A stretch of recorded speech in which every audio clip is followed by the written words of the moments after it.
ನಮಸ್ಕಾರಗಳು. ನಾನು ನಜೀರ್ ಅಹಮದ್ ಚೋರ್ಗಸ್ತಿ, DMS ನ್ಯೂಸ್ಗೆ ಸ್ವಾಗತ.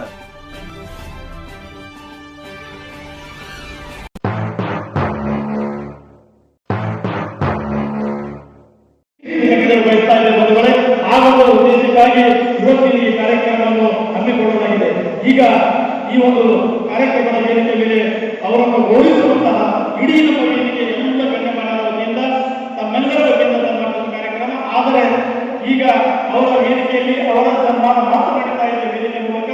ನಂತರ ನಮ್ಮ ಇಬ್ಬರು ಮೂವರು ಅತಿಥಿಗಳು ಅವರ ಕುರಿತು ಈ ಸೇನೆಯ ಮಹತ್ವದ ಕುರಿತು ನಮ್ಮ ತ್ಯಾಗಗಳ ಕುರಿತು ಮಾತನಾಡಲಿದ್ದಾರೆ. ಅದರ ನಂತರ ತಮಗೆಲ್ಲರಿಗೂ ಸಹ ವೇದಿಕೆ ಮೇಲೆ ತಾವೆಲ್ಲರೂ ಬಂದಿದ್ದೀರಿ. ಅವರನ್ನು ಗೌರವಿಸಬೇಕಾಗಿ ತಮಗೆಲ್ಲರಿಗೂ ನಾವು ನಿಶ್ಚಿತವಾಗಿಯೂ ಅವಕಾಶ ಮಾಡಿಕೊಡುತ್ತೇವೆ. ಆದರೆ ಈ ವೇದಿಕೆ ಮೂಲಕ ಒಂದು ಅತಿ ದೊಡ್ಡದಾದಂತಹ ಒಂದು ಸನ್ಮಾನದ ಕಾರ್ಯಕ್ರಮ ಇಲ್ಲಿ ಜರುಗುತ್ತಾ ಇದೆ. ನಾವೆಲ್ಲರೂ ಆ ಕಾರ್ಯಕ್ರಮಕ್ಕೆ ಇವತ್ತು ಸಾಗ್ತಾ ಇದ್ದೇವೆ. ಈಗ ಆ ಕಾರ್ಯಕ್ರಮ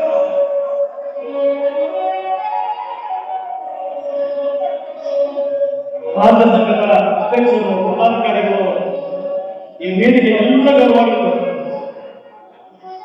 ಈ ಕಾರ್ಯಕ್ರಮದ ಸಾಕ್ಷಿಯಾತಿಗಾಗಿ ಇವತ್ತು ಸಾಕಷ್ಟು ಗಣ್ಯಮಾನ್ಯರು ಅವರನ್ನು ಗೌರವಿಸಲಕ್ಕಾಗಿ ಸತ್ಕರಿಸಲಕ್ಕಾಗಿ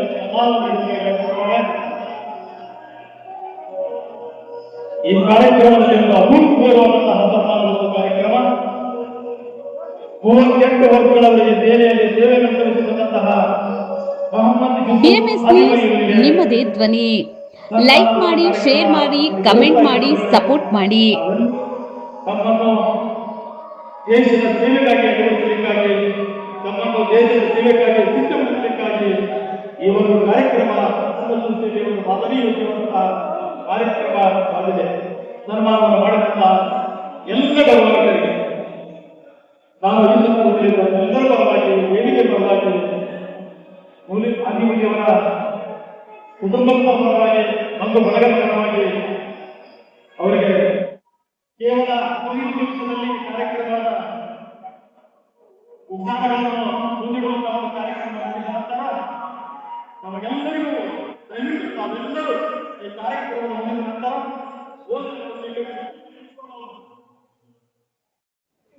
ಸುದೀರ್ಘ 38 ವರ್ಷಗಳ ಕಾಲ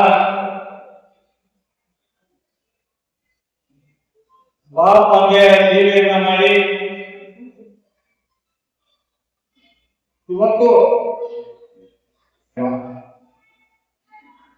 ಬಹುಶಃ ತಾವೆಲ್ಲರೂ ಅವರ ಮೇಲೆ ಒಂದು ಪ್ರೀತಿ ಅಭಿಮಾನದಿಂದ ಸುದೀರ್ಘ ತಮ್ಮ ಜೀವನದ ಬಹುಪಾಲ ರಾಷ್ಟ್ರದ ರಕ್ಷಣೆಗೋಸ್ಕರ ಸಮಯಗಳು ಬಂದಿದ್ದಾರೆ. ಅವರು ಒಂದು ಗೌರವಿಸಿಕೊಂಡಿರುವಂತಹ ಒಂದು ಮಹಾರಾಜರೊಂದಿಗೆ ತಾವೆಲ್ಲರೂ ಬಂದು ಇದು ಉಪಸ್ಥಿತರಿದ್ದೀರಿ. ಈಗಾಗಲೇ ಇಲ್ಲಿಂದ ಬಂದು ಹೋಗಿದ್ದಾರೆ. ನಾನು ಕೂಡ ಅತ್ಯಂತ ಸಂತೋಷ ಮತ್ತು ಅಭಿಮಾನದಿಂದ ಬಂದು ಈ ಕಾರ್ಯಕ್ರಮದಲ್ಲಿ ಭಾಗಿಯಾಗಿದ್ದೇನೆ. ನಾನು ಕೂಡ ಇವತ್ತು ಅರ್ಜೆಂಟ್ ಆಗಿ ಒಂದು ಬಿಜಾಪುರಕ್ಕೆ ಒಂದು ಕೆಲಸದಿಂದ ಹೋಗ್ಬೇಕಾಗಿತ್ತು. ಆದರೆ ಇವತ್ತು ಒಂದು ಮಹತ್ವದ ಒಂದು ಕಾರ್ಯಕ್ರಮ ಅದ. ಸುದೀರ್ಘ ತಮ್ಮ ಜೀವನದಲ್ಲಿ ಬಹುಪಾಲ ಯೌವನವರ ಜೀವನ ಯಾವ ಸಮಯವನ್ನು ತಮ್ಮ ಕುಟುಂಬದ ಜೊತೆಗೆ ಕಲಿಬೇಕಾಗಿತ್ತು, ಆ ಕುಟುಂಬದ ಜೊತೆ ಸಂತೋಷವನ್ನು ಹಂಚಿಕೊಳ್ಬೇಕಾಗಿತ್ತು, ನೆಮ್ಮದಿಯ ಬದುಕು ಅವರು ಆಗಬೇಕಾಗಿತ್ತು. ನನ್ನ ಕುಟುಂಬದಕ್ಕಿಂತ ನನ್ನ ರಾಷ್ಟ್ರ ಮುಖ್ಯ ಅಂತ ಕಲ್ಪನೆಯೊಂದಿಗೆ 38 ವರ್ಷಗಳ ಕಾಲ ದೇಶದ ಸೇವೆಯನ್ನು ಮಾಡಿದಂತಕ್ಕಂಥ ಮಹನೀಯರು. ನಮ್ಮೆಲ್ಲರ ವೈಯಕ್ತಿಕ ಕೆಲಸದ ಜೊತೆಗೆ ಈ ಒಂದು ಕಾರ್ಯಕ್ರಮ ಮಹತ್ವದ ಕಾರ್ಯಕ್ರಮ ಅಂತ ಹೇಳಿ ನಾನು ಈ ಕಾರ್ಯಕ್ರಮದಲ್ಲಿ ಬಂದಿದ್ದೇನೆ. ಒಂದು ವೇಳೆ ನಾನು ಕೆಲವೊಂದು ಕಡೆ ಪ್ರವಾಸ ಮಾಡಿದ್ದೀನಿ. ಬಗ್ಗೆ ನಾನು ಕಣ್ಣಾರೆ ಕಂಡುಕೊಂಡು ನೋಡ್ಕೊಂಡು ಬಂದಿದ್ದೀನಿ. ಇಡೀ ಅವರ ಜೀವನ ಅಲ್ಲಿ ಬಾರ್ಡರ್ನಲ್ಲಿದ್ದಂತಹ ಸಂದರ್ಭದಲ್ಲಿ ನನ್ನ ರಾಷ್ಟ್ರ ಅನ್ನೋದನ್ನ ಬಿಟ್ಟರೆ ಬೇರೆ ಯಾವ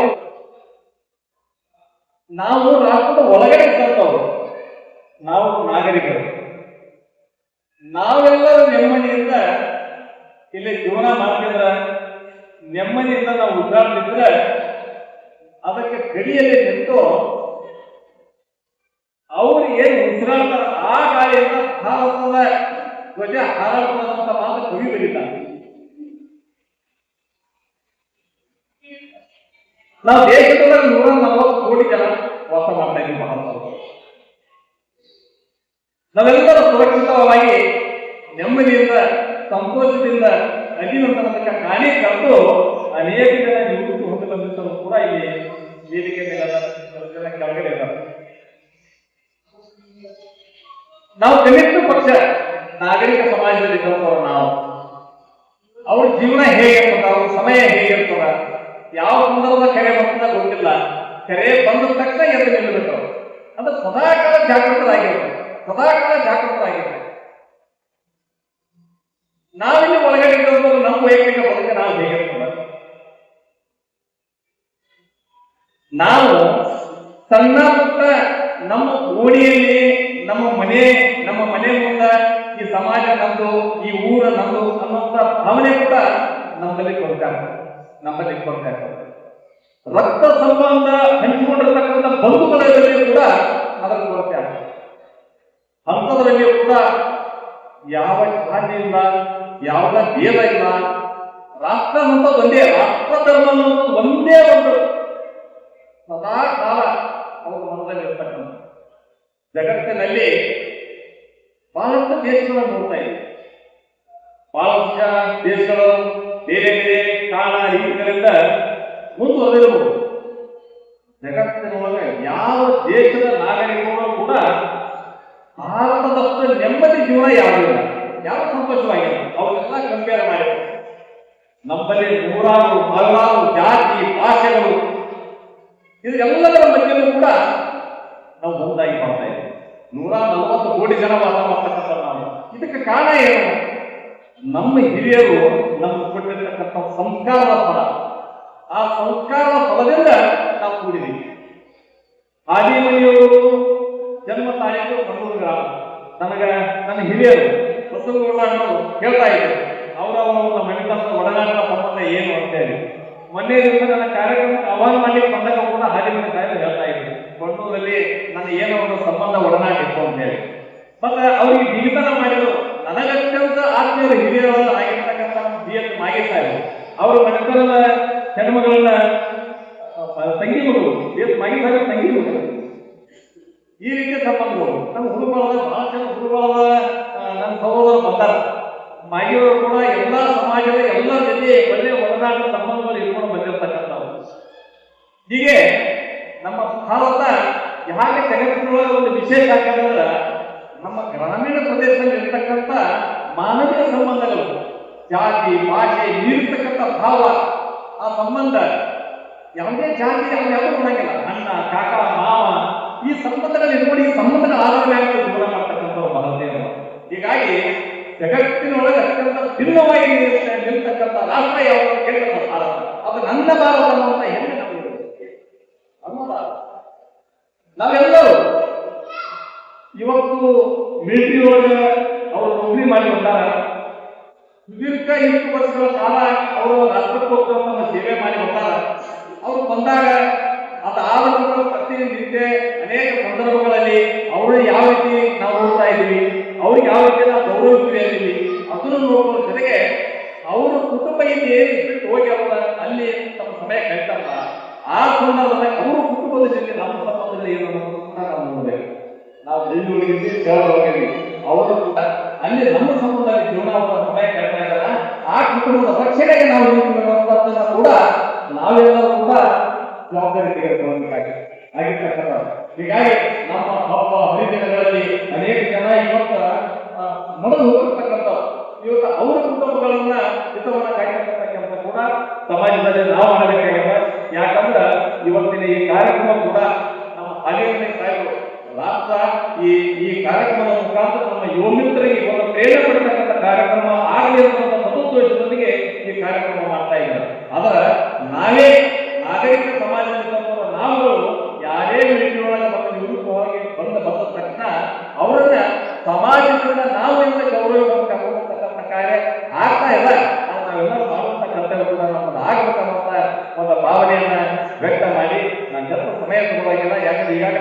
ಸಮಯ ಅದ ಅದು ಮಾತಾಡಲಿಕ್ಕೆ ಎಷ್ಟೊತ್ತು ಮಾತಾಡಿದ್ರು ಕಡಿಮೆನೇ ಅನ್ಸೋದು. ಯಾಕಂದ್ರೆ ಭಾರತ ಒಂದು ಅತ್ಯಂತ ವೈಶಿಷ್ಟ್ಯಪೂರ್ಣವಾಗಿರ್ತಕ್ಕಂಥ ರಾಷ್ಟ್ರ ಇದು. ಎಷ್ಟು ಮಾತಾಡಿದ್ರೆ ಕಡಿಮೆನೆ.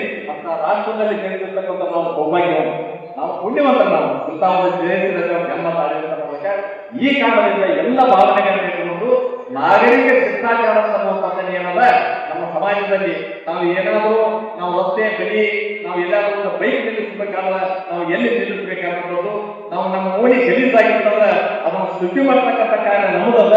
ಅದರ ಜೊತೆಗೆ ಗಿಡಗಳು ನಮ್ಮ ಏನು ಹಿಂದಿನ ಹಿರಿಯರು ಇವಾಗ ಗಿಡ ಹಚ್ಚತಕ್ಕಂಥ ಕಾರ್ಯ ಮಾಡತಕ್ಕಂಥದ್ದು, ಕೆರೆ ಕಟ್ಟೆಗಳನ್ನು ಕಟ್ಟಿರ್ತಕ್ಕಂಥದ್ದು, ಮುಂದಿನ ಪೀಳಿಗೆ ಒಳಿತಾಗಿರ್ತಕ್ಕಂಥ ಒಂದು ಆಶಯ ಇಟ್ಕೊಂಡು ಅವರು ಮಾಡಿರ್ತಕ್ಕಂಥದ್ದು, ಆ ಕಾರ್ಯಗಳನ್ನು ಮುಂದುವರಿಸತಕ್ಕಂಥ ಕಾರ್ಯಗಳನ್ನು ನಾವೆಲ್ಲರೂ ಮಾಡೋಣ ಅಂತ ಮಾತನ್ನ ಹೇಳಿ ಮತ್ತೊಮ್ಮೆ ನಮ್ಮ ಆದಿವಾಸಿ ಸಾಗರದ ನಿವೃತ್ತಿ ಜೀವನ ಅತ್ಯಂತ ಸುಖ ಸಂತೋಷ ನೆಮ್ಮದಿಯಿಂದ ಅವರ ಬದುಕ ಕೂಡಿರಲಿ ಅಂತನ್ನುವಂತ ಮಾತನ್ನ ಹೇಳಿ ಅವರ ಆಯುಷ್ಯ ಮತ್ತು ಆರೋಗ್ಯ ಭಗವಂತ ಅವರಿಗೆ ದಯಪಾಲಿಸಲಿ ಅನ್ನುವಂಥ ಮಾತನ್ನ ಈ ಸಂದರ್ಭವಾಗಿ ಹೇಳಿ ಆದಿವಾಸಿ ಸಾಗರಿಗೆ ನಿಮಗೆ ಶುಭವಾಗಲಿ. ವೇದಿಕೆ ಮೇಲೆ ಹಾಜರಾಗಿರ್ತಕ್ಕಂಥ ಸಾಕಷ್ಟು ಜನ ನಿವೃತ್ತಿ ಹೊಂದಿ ಬಂದಿರ್ತಕ್ಕಂಥ ಇದೆಲ್ಲರ ತಮ್ಮೆಲ್ಲರ ಬಗ್ಗೆ ನಮ್ಮ ತುಂಬಾ ಗೌರವದ ಮತ್ತೊಮ್ಮೆ ತಮ್ಮೆಲ್ಲರಿಗೆ ನನ್ನ ಒಂದು ಸಲ್ಯೂಟ್ ಎಲ್ಲ ಹೊರತು ತಮ್ಮೆಲ್ಲರಿಗೆ ಗಮನಗಳನ್ನು ಸಲ್ಲಿಸಿ ನನ್ನ ಮಾತುಗಳಾಗ್ತದೆ. ಜೈ ಹಿಂದ್. ವೀಕ್ಷಕರೇ ನಮಸ್ಕಾರ, ನಾನು ನಿರುಪಗೆ ವಿದ್ಯಾ ಮಂಜುನಾಥ್. ವೀಕ್ಷಕರೇ, ಸ್ಥಳೀಯ ಸುದ್ದಿಗಳನ್ನ ನಾವು ಯೂಟ್ಯೂಬ್ ಮುಖಾಂತರ ಪಡಿತಾ ಇದ್ದೀವಿ. ಅದರಲ್ಲೂ ತಾಳಿಕೋಟೆ ಸುದ್ದಿ ವಾಹಿನಿಯನ್ನ ನಾವು ಹೇಳೋದಾದ್ರೆ DMS ನ್ಯೂಸ್ ಹೆಚ್ಚು ಸಬ್ಸ್ಕ್ರೈಬರ್ನ ಹೊಂದಿ ಈಗಾಗಲೇ ನಿಮ್ಮ ಸುತ್ತಮುತ್ತಲೂ ನಡೆಯುವಂತಹ ಸಾಕಷ್ಟು ಸುದ್ದಿ ಸಮಾಚಾರಗಳನ್ನ ಮೊಬೈಲ್ ಮುಖಾಂತರ ನಿಮಗೆ ತಲುಪಿಸ್ತಾ ಇದೆ. ಇನ್ನೂ ಸಾಕಷ್ಟು ಸುದ್ದಿ ವಾಹಿನಿಯ ಮುಖಾಂತರ ನಿಮಗೆ ತಲುಪಬೇಕು ಅಂತಂದ್ರೆ ನಮ್ಮ ಯೂಟ್ಯೂಬ್ ಚಾನಲ್ DMS ನ್ಯೂಸ್ನ ಸಬ್ಸ್ಕ್ರೈಬ್ ಮಾಡ್ಕೊಳ್ಳಿ, ಫ್ರೆಂಡ್ಸ್ ಜೊತೆಗೆ ಶೇರ್ ಮಾಡ್ಕೊಳ್ಳಿ, ಹಾಗೆ ಬೆಲ್ ಐಕಾನ್ನ ಪ್ರೆಸ್ ಮಾಡಿ. ಕೂಡಲೇ ನಿಮಗೆ ನೋಟಿಫಿಕೇಶನ್ಸ್ ಬರುತ್ತೆ. ಹೊಸ ಸುದ್ದಿ ಸಮಾಚಾರಗಳನ್ನ ನೀವು ಕೂಡಲೇ ನೋಡಬಹುದಾಗಿದೆ. ನಿಮ್ಮ ಸಪೋರ್ಟ್ ನಮಗೆ ಬಹುದೊಡ್ಡ ಶಕ್ತಿ. ಸಪೋರ್ಟ್ ಮಾಡಿ. ನಮಸ್ಕಾರಗಳು.